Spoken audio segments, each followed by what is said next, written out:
आपने जितनी companies higher की हुई हैं दुबई में, आपकी कतर की कंपनी का इंकशाफ करूंगा, आपकी यूके में जो आपके ये लोग बैठे हैं जो कि लॉबिंग कर रहे हैं, जो कि यहूदियों के साथ बैठ के जिनको जहां से आपको ये पैसा जनरेट हो रहा है, मैं उस एक एक पैसे को, एक एक अकाउंट को पाकिस्तान की आवाम के सामने लेके आऊंगा।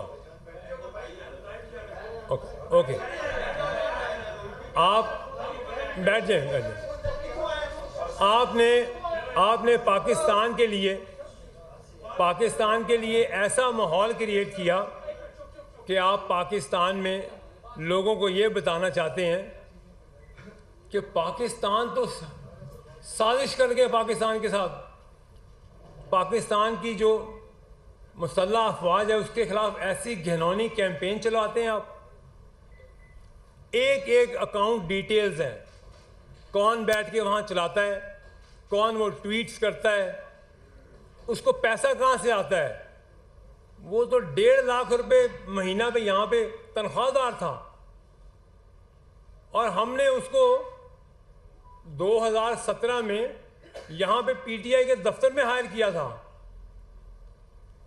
आप ऐसे ऐसे लोगों से इस्तेमाल हो रहे हैं। मैं अपने पीटीआई के लोगों को, उनको भी कह रहा हूँ जो थोड़े बहुत दावेदार हैं, जो कि वाकई में थोड़ा शऊर रखते हैं, इस मुल्क से मोहब्बत करते हैं और वो मुझे मिलते हैं।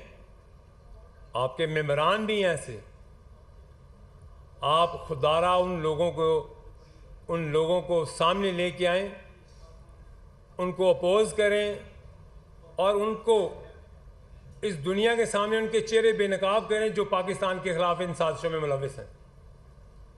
आपने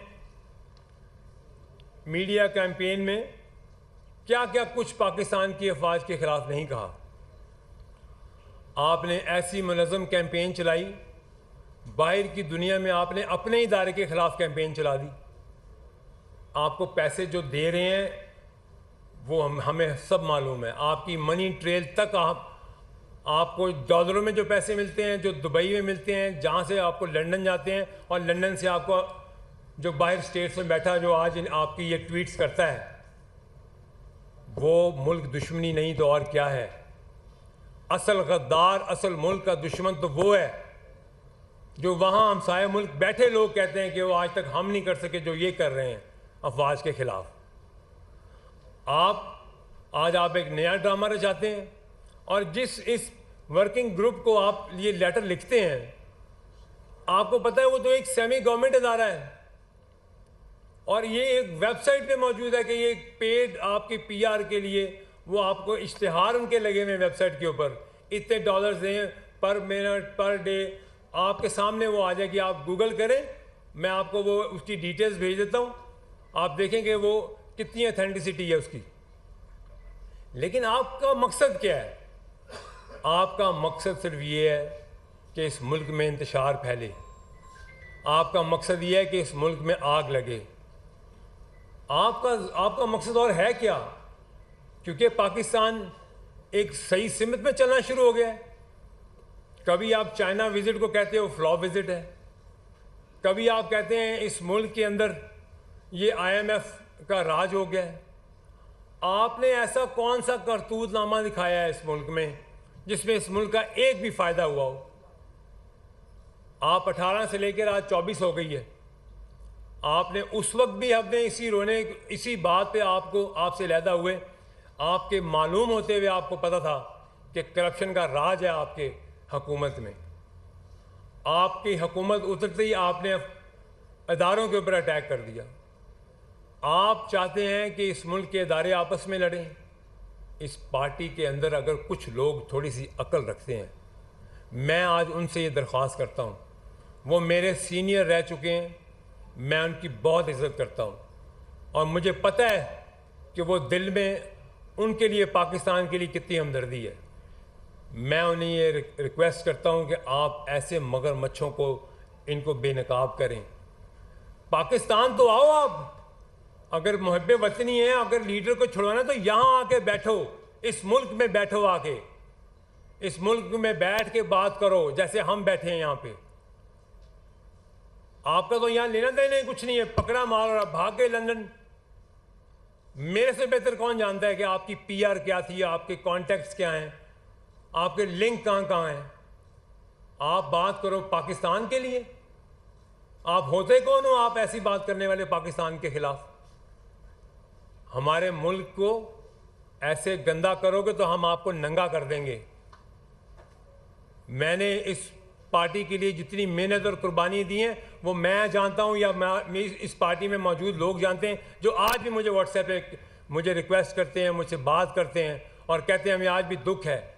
लेकिन अफसोस ये है कि आपके अंदर में वो सही कहते हैं जो सांप हैं, इनको कुचलें, इनको मारें। ये कहीं और से इस्तेमाल हो रहे हैं इस मुल्क को नुकसान पहुंचाने के लिए। ये क्यों इस्तेमाल हो रहे हैं? क्योंकि इनको वहाँ पैसा मिल रहा है, इनको वहाँ पे दूसरी एजेंसी, मुल्क दुश्मन एजेंसी इनको पैसे दे रही है, इनको फंड कर रही हैं। और आप अपनी पार्टी में पहले नीचे तो देखें कि आपके नीचे हो क्या रहा है, आपके किन लोगों को आगे किया जा रहा है। आपके उन लोगों को आगे किया जा रहा है जिनका सियासत का कोई माई बाप ही नहीं है, जिनके सियासत में कोई वफादारी नहीं है, और आप उनके हाथों इस्तेमाल हो रहे हैं। आप उनके हाथों इस मुल्क में अफरा तफरी फैलाने के लिए आपका एक हिस्सा बन रहे हैं, आप उनके आलाकार बन रहे हैं आप।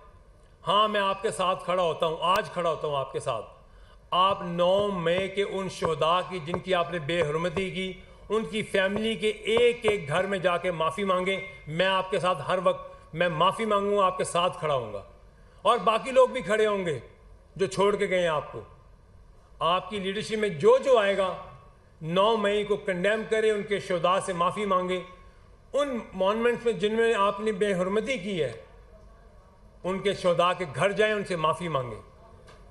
आप जिना हाउस के जो जलाओ में आप लोगों ने जो किया, आप उसकी माफ़ी मांगे। आपकी कोई लीडरशिप माफ़ी मांगे, मैं उसके साथ खड़ा हूँ। मेरा तो कोई इख्तलाफ नहीं है आपके साथ, हमारी तो एक अलहदा मैं हो गया था, बस नज़रिया नहीं मिलता, सोच नहीं मिलती आपके साथ। लेकिन मैं ये तो नहीं चुप रह सकता ना कि आप मुल्क से बाहर जाओ और मेरे इदारे और मेरे मुल्क के खिलाफ आप साजिश करो। मैं आपकी एक एक चीज़ को यहाँ नंगा करूँगा। मैं बताऊँगा कि आपकी प्रॉपर्टीज़ कहाँ थी, आपने कहाँ कहाँ पे ज़रूरी रकबे लिए, आपने कहाँ कहाँ किन किन कॉन्ट्रैक्ट्स में आपने सपोर्ट किया लोगों को। आप ये करके देखो तो मैं बताता हूँ आपको कि आपके पल्ले क्या है, आपकी हैसियत क्या है। आप इस मुल्क के बारे में, इस मुल्क की सालमियत के ऊपर आप कोई अटैक करो।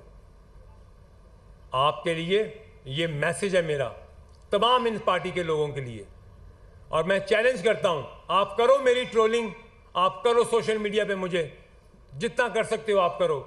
जहां मेरे मुल्क की बात आएगी मैं आपको वहां लेके खड़ा करूंगा जहां आपको मुंह छुपाने के लिए जगह नहीं मिलेगी, समेत आपकी लीडरशिप के। कोई बयान दे आपकी लीडरशिप कि मैंने वहां जाके गलत गवाही दी है और झूठ साबित हो, मैं आपको जवाब दूं। लेकिन आप पाकिस्तान की आवाम को गुमराह मत करो, आप पाकिस्तान के लोगों को, बच्चों को गुमराह ना करो। वो छोटे छोटे बच्चे जो आज जेलों में हैं, आपने कभी पूछा उनसे कि आपने उनको कैसे गुमराह किया है? उनके मुस्तकबिल का सोचने के लिए उनको आपने जेलों में डलवा दिया कि जाके जिना हाउस जला दो, GHQ में हमला कर दो। आपको शर्म से डूब मरना चाहिए।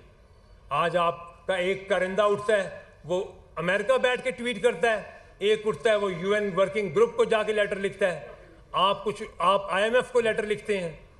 कौन सा ऐसा काम है जो आपने इस मुल्क के लिए नुकसान पहुंचाने के लिए ना किया हो? कोई ऐसा आप एक इकदाम बताएं। ऐसा आपके अंदर जहर इस मुल्क के लिए इतना भर चुका है, सिर्फ अपनी ज़ात और अपने मफाद की खातिर। आपको ना ये हम करने देंगे इंशाल्लाह, और ना ये होगा इंशाल्लाह। पाकिस्तान के लिए सोचना है और पाकिस्तान को आगे लेके जाना है हमने। आज आप देखें, मैं आपको आज एक रिसर्च भेजूंगा, प्रेस रिलीज कराऊंगा आज। ये जो इकोनॉमिस्ट बाहर बैठे हैं वो कह रहे हैं पाकिस्तान बेहतर सिम की तरफ जा रहा है। हाँ, मुश्किल वक्त है, ज़रूर है मुश्किल वक्त। हमारी जो इकोनॉमी की टीम है वो रोज़ाना आपको आके प्रेस टॉक करती है, आपको आके बताते हैं कि हम क्या क्या कर रहे हैं। मुश्किल है आवाम के लिए, लेकिन ये पाकिस्तान के भले के लिए हो रहा है। ये नहीं हो रहा कि हम जाके वहाँ पे जाके कांग्रेस में रेजोल्यूशन पास कराएं कि पाकिस्तान का इलेक्शन जो है वो एक गलत तरीके से हुआ है। ये नहीं हम करते कि हम जाके वहाँ वर्किंग बॉडी को, आप UN की, हम उनको कहें कि आप हमारे लीडर के लिए आप आवाज़ उठाएं। आपके अदालती फैसले हैं, उनकी वजह से वो अंदर है। अभी आपके ऊपर ओपन एंड शट केस है आपका 190 मिलियन पाउंड का। आपको पता है उसमें हुआ क्या है, आपने क्या किया है? आपने दिन दिहाड़े डाका मारा है। आपका एक लीडर उठ के कह दे कि फराह गोगी फ्रंट मैन नहीं थी, इनकी फ्रंट लेडी नहीं थी। कोई एक लीडरशिप आके यहां हलफ दे के कहे कि वो नहीं लेती थी बुजदार के नाम पे पैसे लोगों से, हलफ कुरान पे उठा के कह दे मैं आपका जवाब दे हूं। आप खुद अपने गिरेबान में तो झांके कि आपने किया क्या 4 साल इस मुल्क के साथ। तो बस मैं अपने मुल्क की आवाम को ये कहूँगा कि आप, पाकिस्तान हमारा मुल्क है, हमने यहाँ खून भी देना है, हमने यहाँ पसीना भी हमारा जाना है, लेकिन हम इसके ऊपर आंच भी आने नहीं देंगे। यहीं मरेंगे, यहीं जिएंगे इंशाल्लाह, और ऐसे चेहरों को बेनकाब करेंगे जो इस मुल्क के ख़िलाफ़ साजिश करेंगे इंशाल्लाह। जी।